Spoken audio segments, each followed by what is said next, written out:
there, this is Malorian. This will be another Malorian Spotlight where we're going to be looking at someone else's battle. And this one here is going to be coming from Nick Fenske. He's a rather new battle reporter. I believe he only has 4 videos at the time that I'm making this here now. So it's kind of interesting to see these new people come up, because otherwise you wouldn't have really much of experience unless you get lucky and find the right search words. So what we're going to be doing is taking a look at his game, and then after we're going to break it down to say, what do I think about his list? What do I think about the way he deployed and the way he played the game? And then after, you guys can go check out his channel and see what other videos he has. So with this one here, it's going to be actually his Beastmen versus some Wood Elves. It's going to be part of a campaign he's doing at 1,500 points, but let's go see what happens. Hello and welcome to Big Bad Bat Reps. This is Nick bringing you my second battle report. The campaign goes on, evil versus good. We've been kicking their butt so far, and this game coming up is for a pretty valuable tile. We're about to attack their bastion. Anyways, I'm playing Eric. He is new to fantasy, very experienced 40k player, but the campaign kind of got him intrigued and he started up a Wood Elf army. He has a lot of core to start out with, but he plans to expand his army. A little bit about the channel. I get the name Big Bad Bat Reps. Um, my handle on the Carpe Noctem Vampire Counts forum is Big Bad Bat, and I'm doing bat reps, so makes sense, right? Here's an aerial shot of a good chunk of my Beastmen army. I typically don't play these guys. I have a fairly large collection of high elves and vampire counts painted up pretty darn good. I wanted to bring something fun to this campaign, so I pulled my Beastmen off the shelf. They're a lot of fun. Their special rule Primal Fury makes them very, very predictable in combat, and I like to use Lore of Beasts to buff them up. It's a pretty good combo. Here we have deployment. I have a lot more drops than him, so I pretty much get to set up the things that I like to.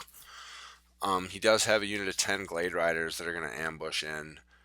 I'm not that worried about him unless he uses them really, really well. We'll have to wait and see.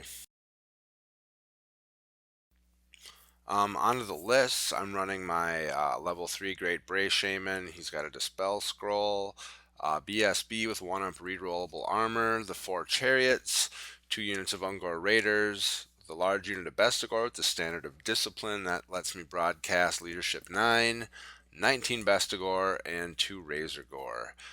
He's running a level 4 Beasts, big unit of Dryads, Glade Guard with the Poison Arrows, 5 Sisters of the Thorn, 10 Glade Riders, and a Tree Man.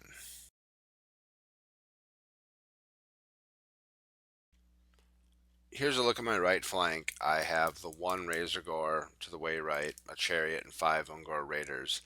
I'm hoping they can mess around with that Tree Man or nick a wound off him here or there before he gets into the action. My plan, like I said, I out-deployed my guy pretty well. I had a lot more drops than him.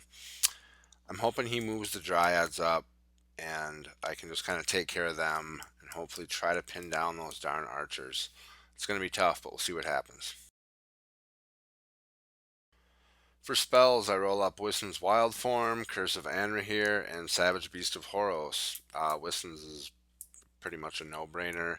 Curse of Anrahir really helps in a lot of situations with regards to movement, and the -1 to hit is also a treat. Savage Beast of Horos is really good when spammed on a bunch of cheaper characters, but it'll do well on my Great Bray or my Wargore.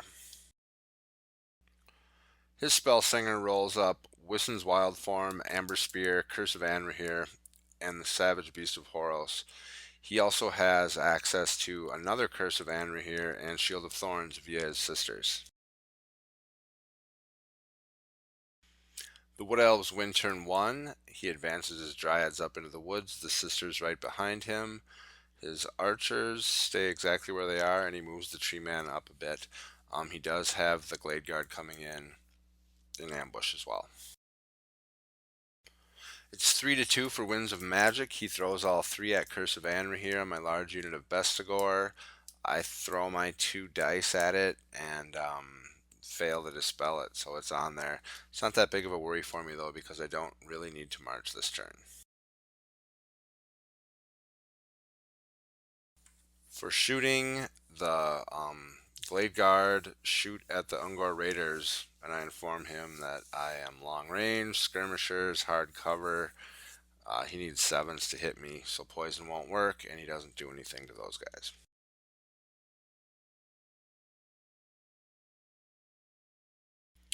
Beastmen turn one. I move things up, not cautiously, but I'm not really in a hurry to get into this combat right away, so I just kind of move things up, trying to give my things cover against the shooting.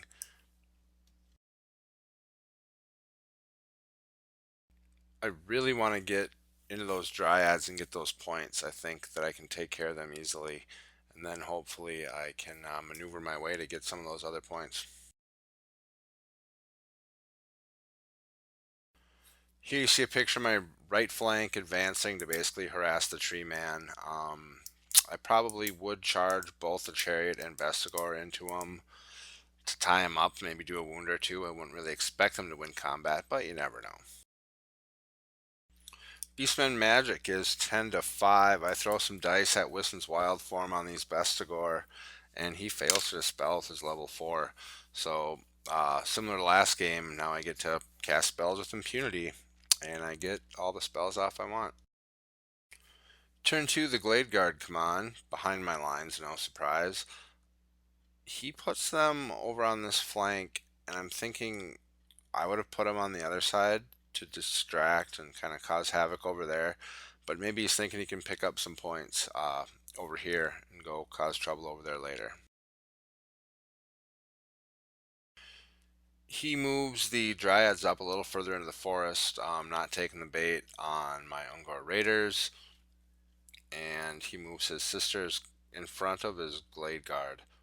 Um, they're hard cover, but pretty much everything he's shooting at from me is got woods in between and whatnot, so it's not that big of a deal. And here's just a cool pic of the Beastmen staring down the Dryads. The magic phase is 3 to 2 again. He's having terrible luck here early in the game with his magic. We're kind of laughing about it. The Tree Man does Strangle Root at the Razorgore for a wound. The Glade Riders, I'm sorry, shoot at the Chariot and do a wound to it. The Glade Guard knock their arrows and let loose a bunch of shots at this unit of Bestigor. They need 6 to hit, but that's all they need because they're poison, and I lose 7. Beastmen turn to charge, charge, charge. I'm actually in kind of a predicament here. If you remember from an earlier picture, the Ungor Raiders were in front of that smaller unit of Bestigor.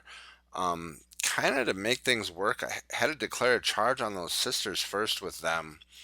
They actually ended up making it like on a 9, but they just needed kind of a 4 or a 5 to get out of the way of the large unit of Bestigor. They come in and slam into the Dryads. I declared with both chariots, which were in the flank at the time of the declared charge, but I moved the Bestigor first and couldn't quite close the door on them due to the smaller unit of Bestigor. So he had to close to me, leaving them in my front arc. So I'm not sure rules-wise how this plays out, but we played it where the chariot, only one made it in because it had to be in the front. And the chariot and Razorgore slam into the tree man, hoping to do some wounds there. Other movement, I shuffle my Razorgore and other chariot just to kind of face the direction those Glade Riders are, keeping enough distance where they can't get out of my charge arc there, and the Ungor Raiders turn to face them and shoot some shots ineffectually. For magic, it's 9 to 5. I'm having big phases. He's having little ones early. I think it's going to help me turn the tides. I cast Curse of Ander here on the Dryads, and he fails to dispel. And then I get Wiston's Wild Form off and Savage Beast of Horosa on my Great Bray Shaman. It's kind of ridiculous, but magic's going my way thus far.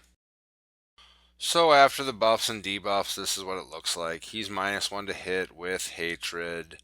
Um, I'm toughness 5. It's not working. I do a ton of wounds to him, enough to break him. He's not steadfast. The chariot did a couple impact hits and knocked one off. Um, the 6-up ward save is really helping these guys a little bit, but still just overmatched. So we pursue and run him down and are now facing down the Glade Guard. Just kind of what I was looking for. You can see those sisters are advanced a little further from their prior position. I'm not sure what that is or if I took this picture at a different time. I'm not certain. Here I put a couple wounds on the tree man. I think one got through with impact hits, and the Razor Gore did another one, maybe two. He's strength 6 on the charge. Um, but then the tree man goes and smashes the chariot. I actually end up winning this combat by 1. I got a charge and a flank still. Um, yeah, he did 3 wounds to the chariot, so I win by 1, but he's stubborn and he holds. Wood Elves turn 3. He was getting bore down on by some Bestigor, but he uses the magic stone of teleporting between forests, and now he is safe over here for now. Kind of a surprise, those tricksy Wood Elves. He shuffled around the Glade Riders, and the Tree Man's in combat, and that's really all he has to move. Magic is 7 to 5. He gets off Curse of Anra here on my one of my chariots that's bearing down on something, and then he fails to cast something else, so his magic phase is over.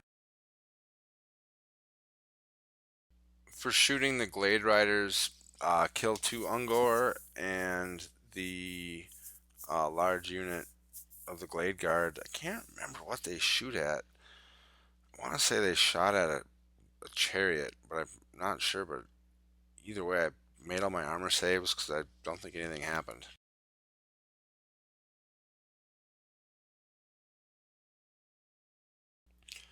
This is my turn 3. I'm seeing if those Glade Guard are in my arc, and they are, but it's not a good charge. The chariot right next to the small unit of Bestigor has Curse of Anra here on it. My big unit of Bestigor and my chariots are facing off over there away from the action. I think I'm just going to take a turn and regroup. So this is what I do. I move the chariot in front of the Bestigor to give them cover. I try to get anything I can in a wood. I don't know the exact rule for the teleportation thing, but I'm thinking if I can help occupy some woods here, I can keep him from doing that again. I kind of just rotate and move things around. Beastmen magic is 5 to 3. I throw 3 dice at Curse of Anra here on the Glade Riders, and I roll triple sixes. I get a miscast 5. That's the small template centered on my shaman. He takes a wound, and I lose 3 Bestigor to that explosion. After magic, it looks like this. The Glade Riders are cursed. The Razorgore did move up and try to cause them some trouble. Also threaten that big Glade Guard unit. Wood Elf turn 4. He just kind of shuffles about. He brings his Tree Man in a bit. He does finally have a big magic phase. It is 12 to 6. He throws a couple dice at Curse of Anra here from the Sisters of the Thorn at that chariot that you can see. He casts it irresistibly and loses 1 sister. He throws a bunch of dice at Wissons on the Glade Guard to kind of make them a little hardier. I throw all of my dice to dispel that, and that's about it for that. The Glade Guard managed to only kill 2 Bestigor from that small unit, so I lucked out there. So, Beastmen turn 4. I charge, charge, charge. I charge the chariot and my small unit of Bestigor into that tree man. I do declare one of my other chariots into the Glade Guard, and Well, this is just kind of a forecast of things to come for that. And the Razor Gore goes into the flank of the Glade Riders as well. Everyone makes it in. I march up my Bestigor to get more into the action. I use some other chariots in the back that are out of the picture to hopefully fill up woods and keep him out of them. I make the charge here easily. I got the chariot in the flank, and Bestigor is at the front. Here the Razor Gore is auto in on the Glade Riders. I'm really hoping that um, I can break these guys. He's strength 6 on the charge. He has a charge and a flank.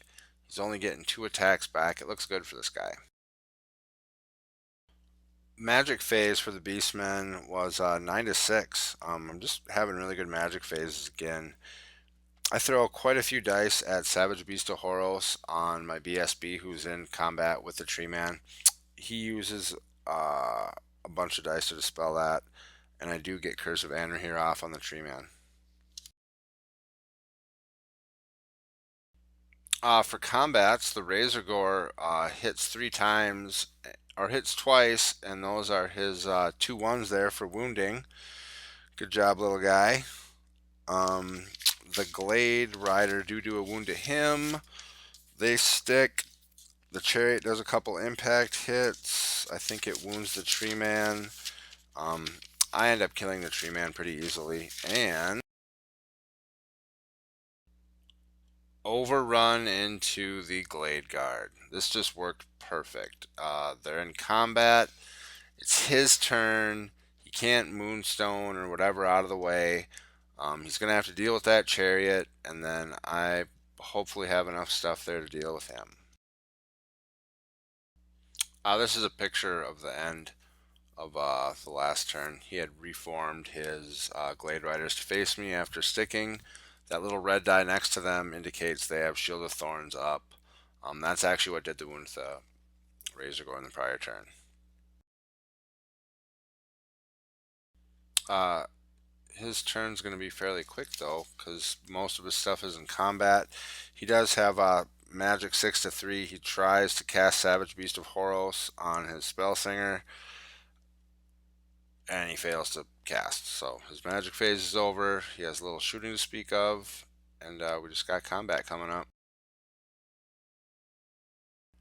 Here's a pic of that combat about to start. He had moved his Sisters of the Thorn over here in the turn prior. Pictures are a bit out of order or something. So between impact hits and other things, I kill like 4 or 5 Glade Guard, and I put 2 wounds on his Spellsinger, which is good. The Razor Gore kills 3 of the Glade Riders. He takes 1 wound from Shield of Thorns. He's got 1 left, but they stick again. And not surprising, I charge all my stuff in to attempt to finish these guys off. I get, I declare with both my Bestigor units on the Glade Guard. It works just fine, and it's pretty much right where I want them. This fight's just not going to end good for these guys. I have a lot of ranks with my large Bestigor unit. He's a little wider from before to allocate for shooting. I do get Savage Beast of Horos off on my BSB for good measure, and we go to town on these guys pretty good. This is the end of that combat. We go to town on them, like I said. Do a ton of wounds. He's on Snake Eyes. The Spellsinger's dead. He breaks from combat. I pursue with everything, trying to get that unit. They do get away. The Sisters of the Thorn panic through the Glade Riders who had dispatched the Razor Gore finally. They then panic off the board, which is not looking good. Here's another shot showing how the Sisters of the Thorn ran through the Glade Riders, panicked them off the board. That's where the Sisters ended up. The Glade Guard are running for their lives. Think they're below 25%. We call it here. The MVP of this game was definitely that chariot overrunning into the flank of the Glade Guard. That pinned them. I wasn't fast enough. I don't have any scouts to deploy in those forests. I saw it coming. the teleportation thing, but couldn't do much about it the first time. But it worked out for me. Thanks for watching. We got more campaign action coming up in the future. If you have any questions, comments, or anything like that, feel free to comment, and please subscribe. Watch more of my videos. Thanks. So there we go. There's the game between the Beastmen and the Wood Elves, and the Beastmen pull it off in the end. I thought that for a while there things were looking kind of rough, but he pulled it off. So now we're going to be breaking it down, and now it's going to be what I think about his army list, how he deployed, and the way he played the game. Now, let's start off with his army list. Now, the first thing you have to kind of look at is that this is 1,500 points. So it is kind of something where it's a smaller size. There's some choices that are normally standard, which when you get to this size, make you kind of second guess it. And I think the very first part there is at level 3. Because I'd say in 2,000 points plus, a level 3 or 4 all the time. I mean, pretty much it's a level 4 scroll you see in every single list. When you get to 1,500 points, though, you start to wonder if it's really worth it, because it is a lot of points. When you look at it as a percentage as far as what your list is, it is a big chunk. And so if it's not something where it's going to be very effective and definitely doing lots for you, man, you got to really second guess it, especially when you're playing in an army with a little bit of leadership issues that you might want to have just a cheap little leader there that's there for leadership. Give him a great weapon, give him whatever, he's good to go, right? Something like that you spend, like the 100 points rather than the 250 type thing. So that one's a little iffy. As far as the game went, as far as how that choice went, he did get some magic off, but was it critical? I don't know, I wouldn't say so much. It probably helped with killing the tree man and stuff like that, but really, for the most part, those points could have gone somewhere else, right? I mean, really cheap lord and then 2 more chariots or something like that, right? It can really, you get a lot more out of getting more guys. And I think that's the next thing I want to talk about, which is I was really surprised to hear that both those units were Bestigor. Now, Bestigor are an awesome unit choice. I mean, hatred on great weapons, these guys are going to be kicking butt. However, in these smaller games, you have these smaller units, and they just can't really do the same type of thing, because you start taking the losses, and they can't really be doing as much. I mean, normally, in a 2,000 point game, if there's a tree man and some Bestigor, that tree man is staying the hell away from all the Bestigor. But in this case, the Bestigor didn't really want to fight the tree man because they're not in horde formation, they're not getting that many attacks. The Thunderstomps are doing a much bigger percentage. They're losing their static combat res much faster, and they just don't want to have that fight. I mean, they can do it, but it's a lot more risky, whereas normally it's a gimme. So again, in 1,500 points, I usually see the best thing to do is just go for numbers. So for your core, lots of gore, right? Take big blocks of gore, and then you don't even care about stuff like this. Like, oh, you're shooting with me archers? Yeah, whatever. And at the end of the day, when you get there, you're going to be able to kill those archers or dryads with your horde of gore anyway. And if you ever need punch, that's what the chariots are for, right? Have a scattering of chariots in there, have the big blocks of gore, and you're really good to go. So that's really it for the list. I liked having, the Rays of Gores, and having some Ungor is not a bad thing to do either. And now we're going to be talking about deployment. Now, the biggest thing here that I see is that, first of all, what was put over with the fight the tree man and what was putting over to face the main lines. Like he said, he had more drops than the Wood Elves, so he got to kind of control that. And right off the bat, what he does is puts all of his troops over where the Dryads are, which is the right thing to do because you can get to them, hopefully overrun. At first, I mean, the Sisters were behind the Dryads, so if he got a lucky charge off, he could have beat those Dryads and overran into the Sisters, and that'd be devastating. But of course, you want to get into the Archers and everything else. But really, like I was saying, you do not want anything to do with that tree man. I mean, the Bestigor can do it, but it's too much risk. Better just to have say, a unit of the gore over there, the Rays of Gores over there, just to go up and redirect and do whatever you need to keep that tree man out of the fight until the main thing is done. Now, here's the next part of it. Those Ungor were in front of the units, which is kind of bad because at first it's smart because, oh, you're shooting at me. I'm going to say if you want to shoot through me, it's going to be hard cover and I'm going to be causing a lot more issues to you. However, what comes up is that when you want to charge, you have these guys in the way.